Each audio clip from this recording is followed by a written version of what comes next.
Got a 1963 split window coupe here for you today. Picture this. It's 1963. The Beatles just released their first album. JFK is in the White House. And Chevrolet just unveiled a car so revolutionary, it made European sports car makers question everything they thought they knew about American engineering. The Corvette Sting Ray wasn't just a new model. It was a complete reimagining of what an American sports car could be. Today, we're diving deep into 20 shocking secrets about the '63 Sting Ray that'll completely change how you see this fiberglass icon. Trust me, by the time we hit number 1, you'll understand why collectors consider this the most important Corvette ever built. Number 20. The hidden Zora Arcus Duntov suspension geometry. Here's something 99% of Corvette fans don't know. The '63 Sting Ray's independent rear suspension wasn't just new, it contained a secret piece of engineering genius courtesy of Zora Arcus Duntov himself. See, Zora had studied the Mercedes-Benz 300 SL's swing axle design and identified its fatal flaw: extreme positive camber under compression. His solution? A transverse leaf spring mounted above the differential with trailing arms and a complex geometry that actually improved camber under load. But here's the kicker. Zora hid additional suspension mounting points in the frame. These weren't used in production, but were there for racers who knew where to look. With different length trailing arms installed at these secret mounting points, you could completely transform the car's handling characteristics. GM never officially acknowledged these racing provisions, but if you crawl under a '63 frame with a flashlight, you'll find the extra holes, perfectly drilled and threaded, waiting to unleash the Sting Ray's true potential. Number 19. The split window was almost illegal. Everyone knows about the iconic split rear window, but here's the shocking part. It almost didn't make it to production because of safety regulations. In late 1962, just months before production, the National Highway Safety Council was pushing legislation that would have banned any obstruction in the rear view. Bill Mitchell fought tooth and nail to keep his design intact, even creating a special demonstration for regulators. He had 2 identical Sting Rays built, one with the split window, one without.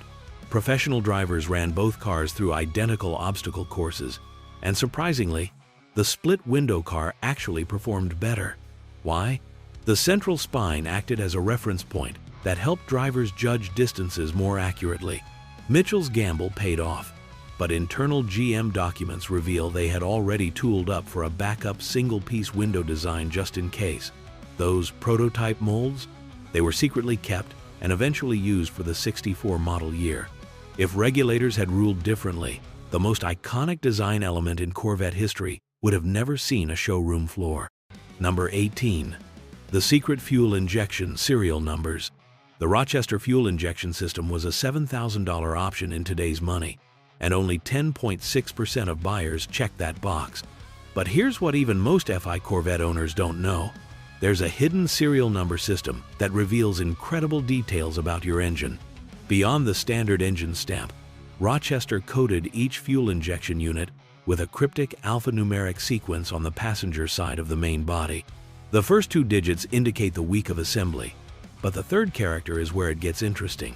Letters A through D indicated which GM engineer personally calibrated that unit. A was John Dolza himself, the father of the system. B was his assistant, Tom Piggins. Units marked A consistently dyno about 5% stronger than others because Dolza was notorious for optimistic calibrations. Even more shocking, approximately 200 units were marked with X, indicating they were calibrated for special purposes.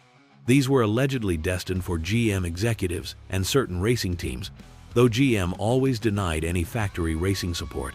Number 17. The fiberglass formula scandal. GM claimed the Sting Ray's fiberglass body was revolutionary, but they were hiding a massive problem. The resin formula used in the first 3 months of production was fundamentally flawed. Internal documents reveal that cost-cutting measures led to using a cheaper catalyst that didn't fully cure in cold weather. Cars built between August and November 1962, roughly VIN 100 through 3700, had bodies that would literally start to delaminate after 5 years. GM secretly bought back hundreds of these cars through dealers, crushing them to avoid lawsuits. But here's the twist: they couldn't get them all. Today, these soft-body Sting Rays are actually more valuable to collectors who know what to look for. The telltale sign? Tap the fiberglass behind the doors. If it sounds hollow instead of solid, you've got one of the infamous early builds. Restoration shops charge triple for these cars because the entire body needs specialized treatment to stabilize the uncured resin. Number 16. The Z6 package's racing delete options. Everyone talks about what the Z6 package added, but the real secret is what it deleted. Order code Z6 came with a fascinating menu of delete options that aren't listed in any consumer literature. Delete option J56 removed the heater entirely.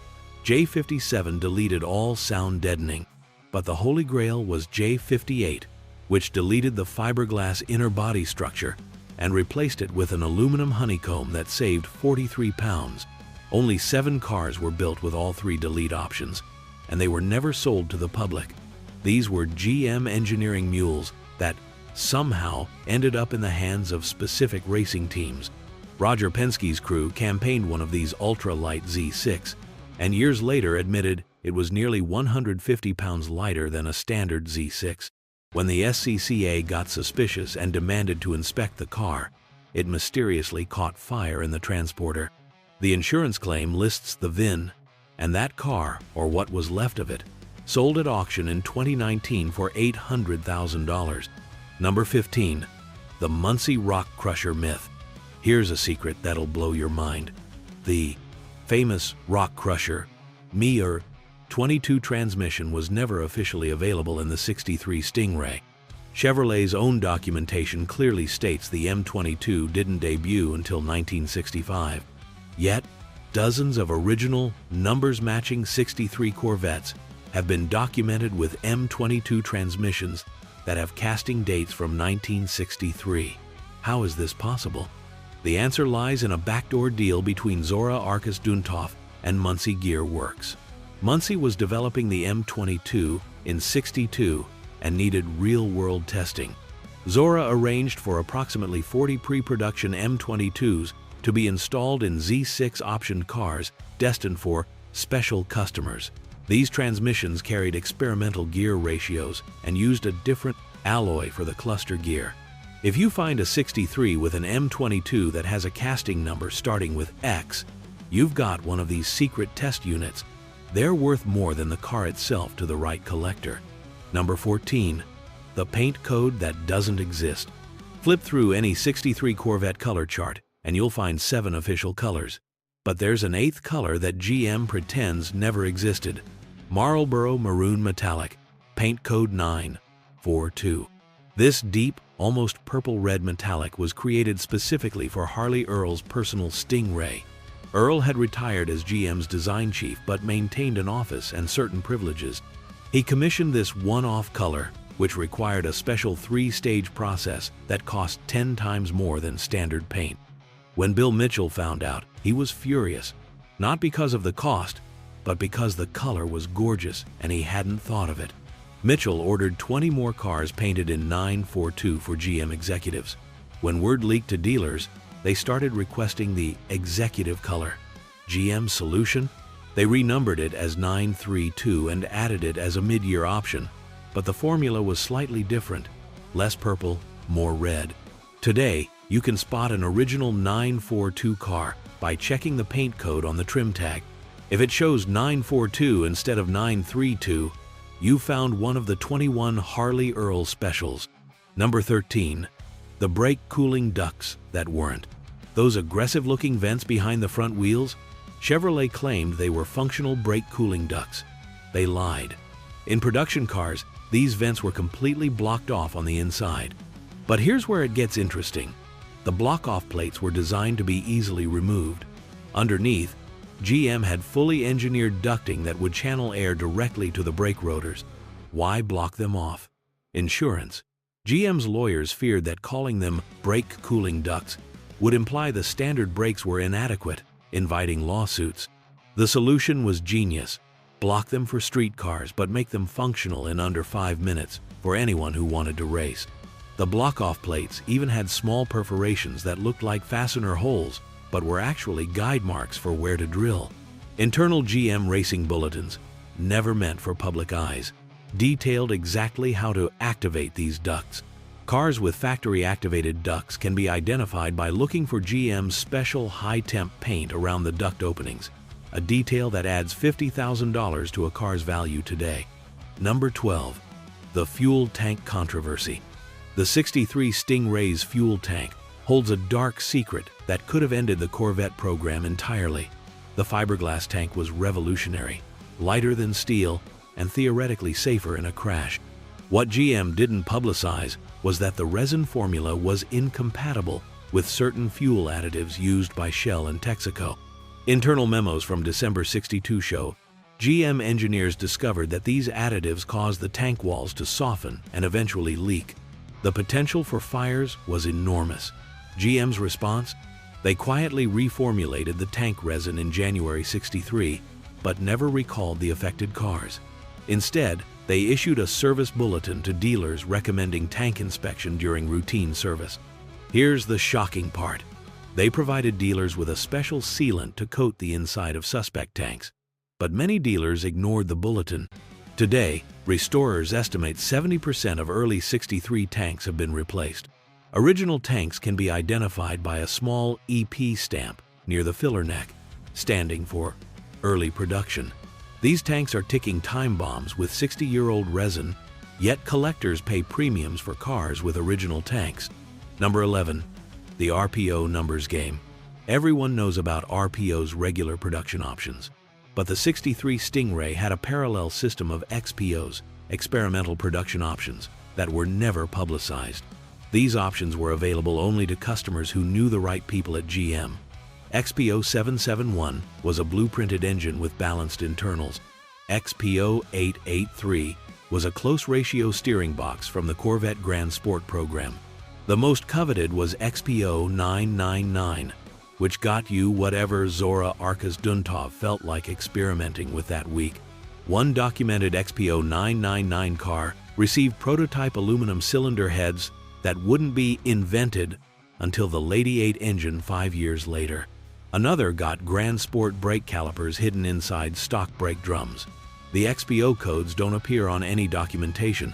They were handwritten on build sheets in pencil and erased before delivery. The only proof is in GM's archived engineering notebooks, where Duntov meticulously recorded every XPO build. In 2015, these notebooks were leaked online for exactly 24 hours before GM's lawyers shut it down. But that was enough time for historians to document 47 XPO-equipped cars. Number 10. The St. Louis Sabotage Mystery. In October 1962, something strange happened at the St. Louis assembly plant. For exactly 1 week, every Sting Ray that rolled off the line had a mysterious defect. The frame mounting points were drilled exactly 1/4 inch off specification. This wasn't enough to notice during assembly, but it caused horrible vibrations at exactly 72 miles per hour. GM initially blamed it on worn tooling, but an internal investigation revealed something shocking: sabotage. A disgruntled engineer, passed over for promotion to the Corvette team, had deliberately modified the drill jigs. But here's where it gets weird. Instead of firing him, GM transferred him to the Chevrolet program with a raise. Why? Because his mistake accidentally improved the frame's resonance frequency, making the car more stable at speeds above 120 miles per hour.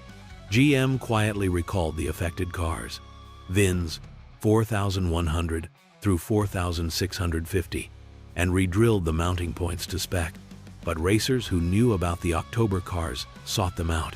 Today, you can identify one by measuring the distance between frame mounting holes. If they're off by exactly 0.25 inches, you've got one of the infamous sabotage cars. Number 9. The hidden VIN locations. Everyone knows about the standard VIN locations, but the '63 Sting Ray has 5 hidden VINs that even most restorers don't know about. Beyond the usual frame stamp and tag, GM stamped partial VINs in bizarre locations. There's one inside the left door hinge pillar. You need a mirror and flashlight to see it. Another is under the fiberglass in the spare tire well, visible only with special UV light. The strangest is inside the radio speaker housing. You have to completely disassemble the dash to find it. Why so many hidden VINs? GM was paranoid about theft and VIN swapping. These hidden numbers were their insurance policy. But here's the real secret. The hidden VINs don't always match. About 200 cars have mismatched hidden VINs due to a mix-up at the plant. These error cars are actually worth more to collectors because they're documented anomalies. The most valuable error car has 3 different VIN sequences hidden throughout, suggesting parts from 3 different cars somehow merged during assembly. That car sold for $1.2 million at Monterey. Number 8. The tire compound cover-up. The '63 Sting Ray came with bias ply tires that seemed ordinary, but they weren't. GM secretly worked with Firestone to develop a special compound just for the Corvette. These tires, marked with a tiny C in the sidewall mold, used a rubber formula borrowed from Firestone's racing division.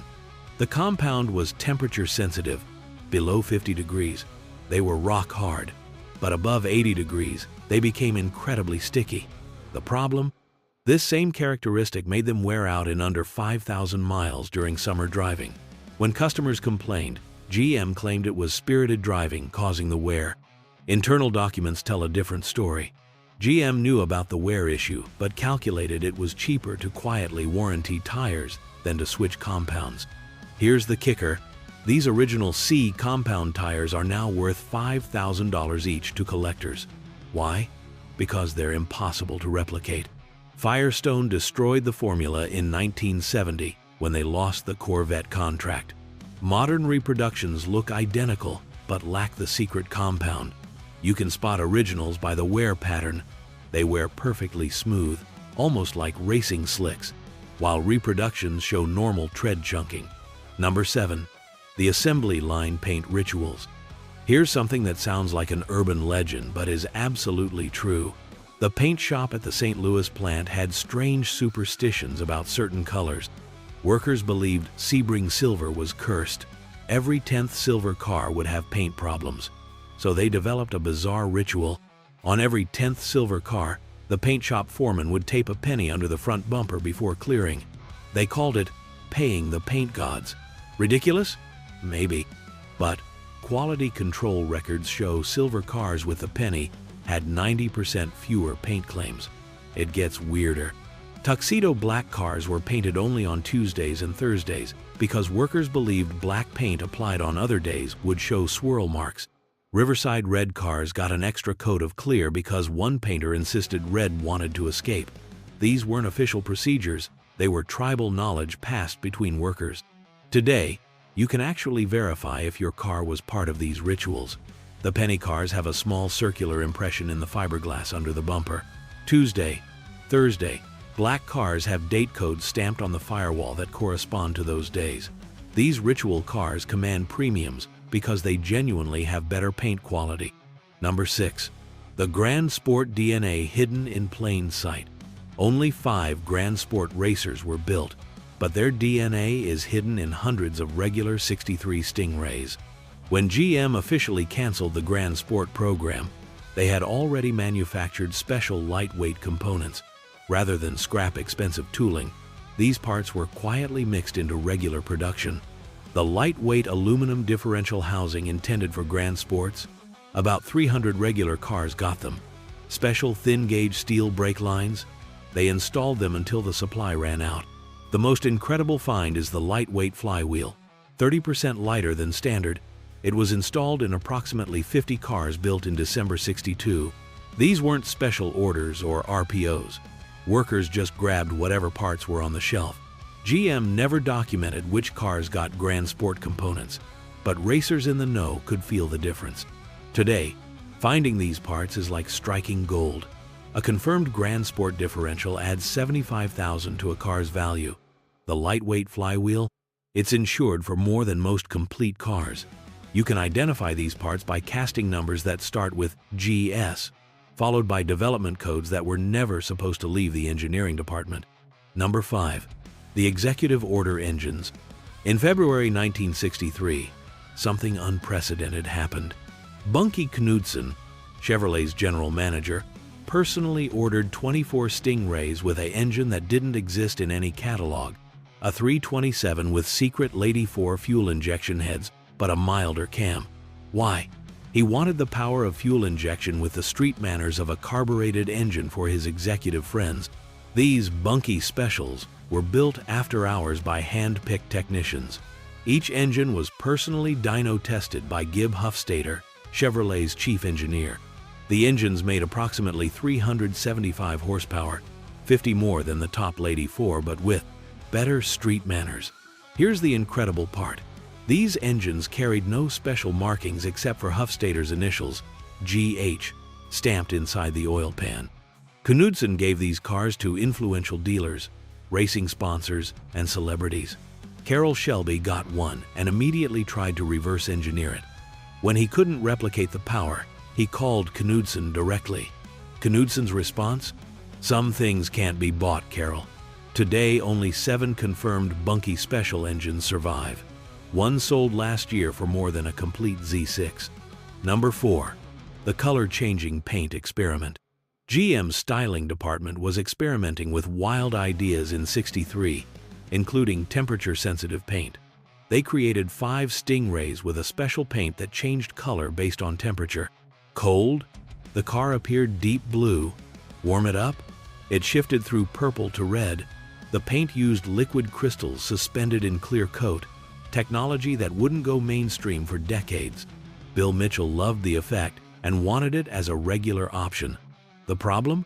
The paint cost $50,000 per car in today's money and required special application techniques. Plus, it degraded after about 2 years of sun exposure. These 5 cars were given to GM board members as gifts. When the paint failed, 4 were repainted conventionally. But one owner, understanding what he had, stored his car in a climate-controlled garage. That car survives today with about 20% of its color changeability intact. It's owned by a private collector who occasionally shows it at exclusive events. Attendees describe watching the car change color as automotive magic. GM still has the paint formula locked in their heritage vault, allegedly waiting for technology to make it practical. Number 3. The racing suspension that wasn't supposed to exist. Zora Arkus Duntov was officially banned from developing racing parts after GM's 1963 racing ban.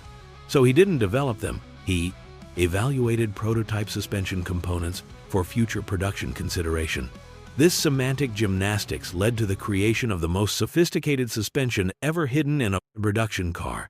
The setup, internally called Z7, not to be confused with the later RPO, included revolutionary components, aluminum control arms, titanium spring perches, and adjustable sway bars with splined ends allowing infinite adjustment. But here's the genius part. These components were designed to look exactly like stock parts when installed. Only by removing them and checking weight would you know the difference. Approximately 30 sets were built and installed on cars destined for known racers who ordered cars with mysterious quality control hold tags. These cars sat in a special area of the plant while Duntov's team performed quality evaluations after hours. The most famous Z7 car was purchased by Dick Thompson, who dominated SCCA racing while competitors accused him of cheating. Tech inspectors found nothing because everything looked stock. It wasn't until 1998 that Thompson finally revealed the truth in his autobiography. Today, identifying Z7 components requires X-ray analysis to detect the different metals. Number 2. The St. Louis earthquake cars. On March 3, 1963, a minor earthquake hit St. Louis during the night shift. It registered just 3.2 on the Richter scale, barely enough to notice. But it happened at the exact moment when 36 Corvette bodies were curing in their molds. The vibration caused a unique phenomenon. Microscopic air bubbles formed in the fiberglass, creating a distinctive pattern visible only under black light. GM quality control passed the cars because the bubbles were invisible to the naked eye and didn't affect structure. But here's where it gets incredible. These earthquake cars have a unique acoustic property. The bubble pattern acts like tiny resonance chambers, giving the cars a distinctive sound. Owners report these Corvettes sound deeper and more musical than identical models. Audio engineers have confirmed the phenomenon. The earthquake cars resonate at specific frequencies that enhance exhaust notes. In 2017, a documentary crew tracked down all 36 earthquake cars. 28 survive, and their owners universally refuse to sell. They formed an exclusive club called the Tremor Society. One member had his car's acoustic signature analyzed and uses the data as his email notification sound. These cars trade privately for astronomical sums because they're literally irreplaceable. Number 1. The Sting Ray that saved Corvette. Here's the ultimate secret about the '63 Sting Ray. One specific car saved the entire Corvette program from cancellation. In late 1962, GM's board was seriously considering killing the Corvette. Sales of the '62 model were disappointing, and executives questioned spending money on a low-volume sports car. The decision meeting was scheduled for December 15, 1962. 3 days before, Bill Mitchell arranged for a special Sting Ray to be parked in the executive garage. This wasn't just any Sting Ray. It was serial number 100, the first production car, painted in a color that didn't exist, chameleon blue. This experimental paint shifted from deep blue to green depending on the viewing angle. Mitchell had the car detailed to perfection and parked it next to CEO Frederick Donner's Cadillac. But here's Mitchell's genius. He had the car positioned so Donner would see it transform colors as he walked past. Donner was mesmerized. He spent 20 minutes walking around the car, watching it change. When the board meeting convened, Donner opened with, "Gentlemen, I've just seen the future of Chevrolet. The Corvette program was saved. That car, serial number 100, was supposed to go to GM's Heritage Collection. Instead, it vanished. For decades, historians searched for it. In 2021, it was discovered in a sealed garage in Switzerland, owned by a collector who bought it from a GM executive in 1964. The car retains its color-shifting paint and has never been restored. When it crosses the auction block, experts predict it will shatter every Corvette price record, because without that car, parked in exactly the right spot, there might never have been another Corvette." So, there you have it. 20 secrets about the '63 Sting Ray that prove this wasn't just a sports car. It was a rolling laboratory of innovation, deception, and pure automotive passion. Which revelation shocked you the most? Drop a comment below. And if you've got your own Sting Ray story, we want to hear it. Don't forget to subscribe and hit that bell. Next week, we're exposing the hidden truth about the muscle cars that were actually built for NASCAR but sold to the public.